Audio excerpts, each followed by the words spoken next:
Assalamu alaikum wa rahmatullahi wa barakatuh. Alhamdulillah. Assalatu wassalamu ala ashrafil makhluqin wa ala alihi wa sahbihi ajma'in. Amma ba'd. ബഹുമാനപ്പെട്ട ഉസ്താദുമാരെ, രക്ഷിതാക്കളെ, വിദ്യാർത്ഥി മിത്രങ്ങളെ, ഈ മഹഫിലിന്റെ വർണ്ണാഭമായ വേദിയിൽ സ്നേഹത്തിന്റെ സുഗന്ധം വീശുന്ന, ഹൃദയം നിറഞ്ഞ് ചിന്തിക്കേണ്ട ഉമ്മ, സ്നേഹത്തിന്റെ ഉന്മ എന്ന വിഷയത്തെ കുറിച്ച് സംസാരിക്കാൻ ഞാൻ ഉദ്ദേശിക്കുന്നു. ഇതിന് അവസരം തന്ന അള്ളാഹുവിനെ ഞാൻ ആദ്യമായി സ്തുതിക്കുന്നു. അൽഹംദുലില്ലാഹ് അലാ കുല്ലി ഹാൽ. ഉമ്മ അള്ളാഹു തന്ന മഹത്തായ അനുഗ്രഹമാണ്. ലോകത്തിലെ ഏറ്റവും വിശുദ്ധവും ലോകത്തിലെ ഏറ്റവും കരുണയേറിയതുമായ സ്ഥാനം ഉമ്മ എന്ന വാക്കുച്ചരിക്കുമ്പോൾ മനസ്സിൽ ശാന്തത പകരുന്നു. ആ വാക്കിൽ മൃദുത്വമുണ്ട്, കരുണയുണ്ട്, ദുഃഖസമയത്ത് ആശ്വാസമുണ്ട്, കഠിന സമയത്ത് തണലുണ്ട്. പരിശുദ്ധ ഇസ്ലാം ഉമ്മമാർക്കേകുന്ന മഹത്വത്തിന് അതിർവരമ്പില്ല. അൽ ജന്നത്തു തഹ്ത അഖ്ദാമിൽ ഉമ്മഹാത്ത്. അതിരു പാദത്തിന് കീഴിലാണ് സ്വർഗമെന്ന് പ്രവാചക വചനം അതിന് മതിയായ തെളിവാണ്.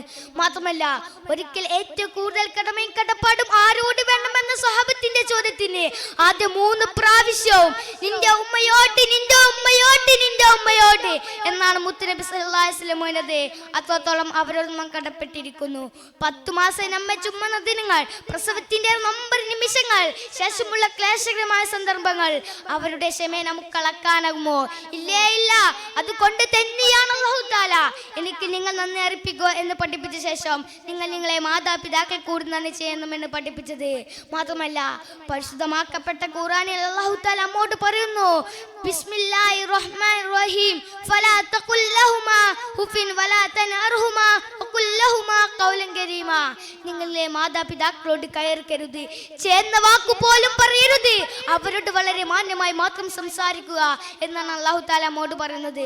എന്നാൽ ആധുനിക സന്താനങ്ങൾ ഈ സത്യങ്ങളെല്ലാം ചവിട്ടിമതിച്ച് ഖുർആനിക അധ്യാപനം അവഗണിച്ച് മുത്തുനബിയുടെ മുത്തിന്റെ മേൽ കടാര വെച്ച് ഉമ്മമാരുടെ വീട്ടിന്റെ പടി കടത്തി വിടുന്ന, വൃദ്ധസദനത്തേക്ക് തള്ളുന്ന അതിദയനീയമായ രംഗമാണ് നാം സോഷ്യൽ വാർത്താ മീഡിയയിലൂടെ കണ്ടുകൊണ്ടിരിക്കുന്നത്.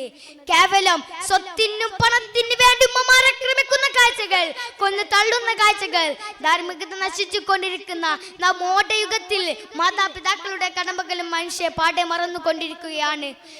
കടമകൾക്ക് യാതൊരു വിലയും കൽപ്പിക്കുന്നില്ല. പ്രായമാവുമ്പോൾ മാതാവ് അവർക്ക് ഭാരമാവുന്നപ്പോൾ എല്ലാ പച്ചിലെയും ഒരു ദിനം പയക്കുമെന്ന സത്യത്തെ അവർ അറിവോടെ നിഷേധിക്കുന്നു. എന്നാൽ നമ്മുടെ കുട്ടിക്കാലത്തെ നേട്ടങ്ങൾക്ക് കോപ്പ് കൂട്ടിയ സ്നേഹസ്വരൂപമായ ഉമ്മയെ ഏത് കാലത്തും ഏത് സമയത്തും സേവിക്കണമെന്ന് മുത്തുനബി സല്ലല്ലാഹു അലൈഹി വസല്ലം ഓർമ്മപ്പെടുത്തിയിട്ടുള്ളത്. ഒരിക്കൽ ഒരു സഹാബി തിരുസന്നിധിയിൽ വന്ന് യുദ്ധാൻമത്തിക്കായി തേടുകയായിരുന്നു. തിരുദൂതർ അദ്ദേഹത്തോട് ചോദിച്ചു, നിങ്ങൾക്ക് പ്രായമായ ഉമ്മയുണ്ടോ?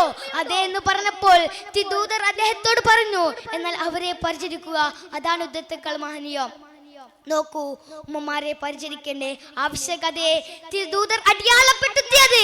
അതുകൊണ്ട് നാം അവരെ ആദരിക്കുകയും സ്നേഹിക്കുകയും വൈസ്വർഗീയ സ്വർഗ്ഗം സ്വന്തമാക്കാൻ നാം സദാ ശ്രമിക്കേണ്ടതുണ്ട്. പരലോക വിജയം വരിക്കണമെങ്കിൽ പോലും ഉമ്മമാരെ യാഥാർത്ഥ്യമായി സ്നേഹിച്ചേ മതിയാവൂ. അറിയില്ലേ നിങ്ങൾക്ക് ഉവൈസുൽ ഖറീൻ തങ്ങളെ മുത്തുനബി മഹാനെ വാറ്റി പറഞ്ഞതെന്നറിയാമോ?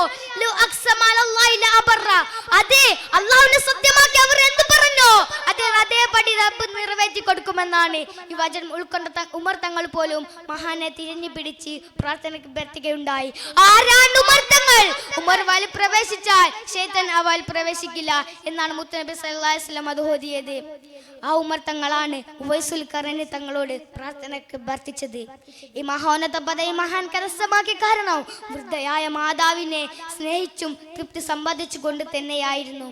അതുകൊണ്ട് നാം അവരെ ആദരിക്കുകയും സ്നേഹിക്കുകയും വൈസ്വർഗീയ സുഖം സ്വന്തമാക്കാൻ സദാ ശ്രമിക്കേണ്ടതുണ്ട്. പരലോക വിജയം വരയ്ക്കണമെങ്കിൽ പോലും ഉമ്മമാരെ യാഥാർത്ഥ്യമായി സ്നേഹിച്ച് മതിയാവൂ. എൻ്റെ വാക്കുകൾ ഞാൻ അവസാനിപ്പിക്കുന്നു. അൽഹംദുലില്ലാഹി റബ്ബിൽ ആലമീൻ. അസ്സലാമു അലൈക്കും വറഹ്മത്തുള്ളാഹി വബറകാതുഹു.